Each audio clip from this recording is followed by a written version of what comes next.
नमस्कार मंडळी, स्वागत आहे तुमचं माझ्या छोट्याशा मिनी व्लॉगमध्ये. तर चला, तर आज मला जायचं होतं थोडंसं मार्केटला. तर दिवाळीची शॉपिंग वगैरे करायची होती. माझ्या भावांसाठी पण ड्रेस घ्यायचा होता त्यांना. तर मग मी तर आले लगेच आमच्या इथं गंगाखेड मार्केटला आम्ही आला. तर इथं मग त्यांच्यासाठी ड्रेस वगैरे बघत होता. तर बघू शकता मग इथं आमचं हे गंगाखेड आहे बघा.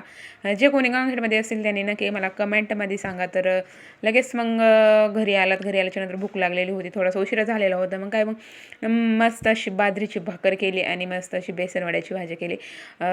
खूप छान. बघा, तुम्ही बेसन वड्याची भाजी नक्की ट्राय करून बघा, खूप छान लागते. तर लगेच इथं मग कढई ठेवली आणि त्याच्यामध्ये तेल टाकून लगेच जिरे मोहरी टाकून घेतली आणि मी जी पेस्ट केलेली होती ती पेस्ट टाकून घेतली. बघू शकता खूप छान भाजी आहे.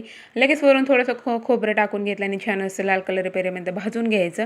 आणि इथं मी लगेच इथं बेसन वड्या लगेच काढून घेतलेले होते. बघू शकता किती छान अशा कोथिंबीर वगैरे टाकून झालेल्या आहेत. बाजरीच्या भाकरीबरोबर भाजी खूप छान लागते. तुम्ही पण नक्की ट्राय करा. तर मग लगेच मी ते स्वयंपाक वगैरे लवकर बनवला. जिरा राईस बनवून घेतला लगेच आणि मग इथं भाजी तयार झाल्याची नंतर लगेच मग आम्हाला इथं जेवण करायचं होतं. खूप भूक लागलेली होती. तर मग मी लवकर इथं स्वयंपाक वगैरे आवरून घेतला. बघू शकता भाजी पण किती छान झालेली आहे. कलर वगैरे पण किती छान आलेला आहे, बघू शकतात. तर लगेच मग आम्ही इथं जेवण करायला बसला. तर कसं वाटलं माझा छोटासा मिनी व्लॉग? नक्की आवडल्यास लाईक शेअर सबस्क्राईब करा. Bye bye.